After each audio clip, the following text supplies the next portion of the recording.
રેખા માલકાની અને જોઈએ આજના સમાચાર। અરવલ્લી જિલ્લાની મોડાસા નગરપાલિકામાં 30 વર્ષથી એકધારી સેવા આપતા ભારતીય રાષ્ટ્રીય કોંગ્રેસના ઉમેદવાર હાજી ગુલામ હુસૈન ખાલક ફરી 5 વર્ષ માટે વોર્ડ નંબર 7માં વિજેતા થયેલ છે। તેઓનો દબદબો કાયમ રહ્યો છે। વર્ષોથી મોડાસા નગરપાલિકામાં પ્રજાલક્ષી સેવા કાર્યોનું આ ફળ છે। તેઓ વિરોધ પક્ષના નેતાના રૂપમાં પણ ભૂમિકા ભજવી ફક્ત અને ફક્ત જનસેવાના કાર્યો જ કરેલ છે।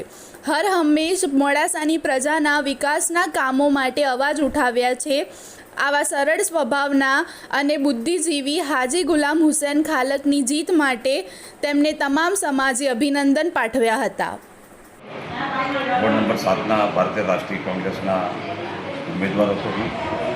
મારી સાથે ભારતીય રાષ્ટ્રીય કોંગ્રેસ દ્વારા વોર્ડ નંબર 7માં અન્ય 3 ઉમેદવારોને મેન્ડેટ આપવામાં આવ્યા હતા।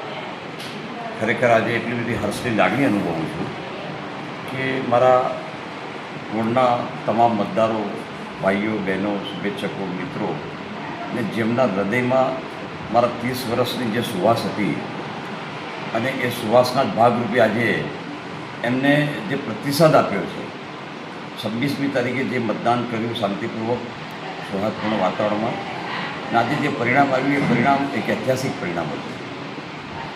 કેમ કે મેં મોડાસા નગરપાલિકામાં 1995થી લઈને સતત અવિરતપણે જે સેવા આપી છે અને જે સુવાસ મારા જૂના વોર્ડ નંબર 1માં, જૂના વોર્ડ નંબર 6માં જે સુવાસ હતી કે વોર્ડના અંતિમ પંક્તિમાં બેસેલા માણસને કઈ રીતે વિકાસના ફળ આપવા અમારા થકી, અને એના જ ભાગરૂપે આજે જે ચુકાદો મતદારોએ આપ્યો છે તેમનો દિલની ગહેરાઈથી આભાર માનું છું।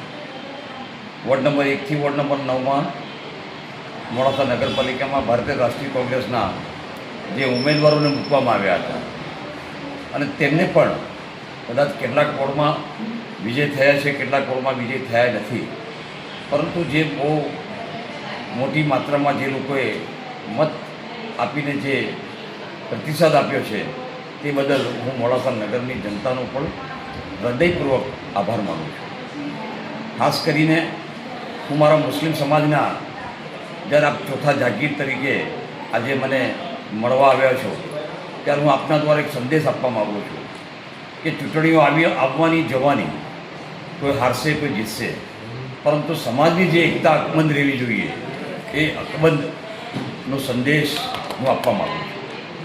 સમાજમાં જેટલી એકતા હશે તો જ આપણે વિકાસ કરી શકીએ।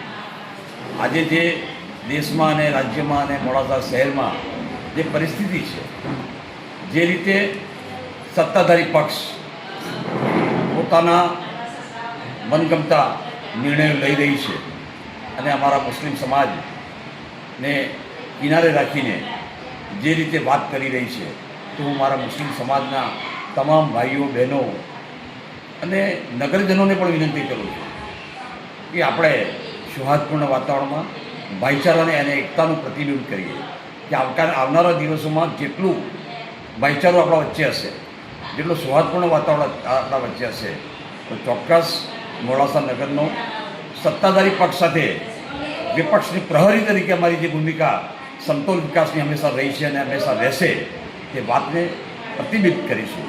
ફરીથી મુસ્લિમ સમાજના યુવાનોને પણ વિનંતી કરું છું કે આવનારા સમયમાં આ સમાજનું નેતૃત્વ આપના હાથમાં આવે અને ચોક્કસ સમાજના સમન્વય કરીને સમાજની એકતાને સાથે રાખીને આપ આવનારો સમયનું નેતૃત્વ કરજો।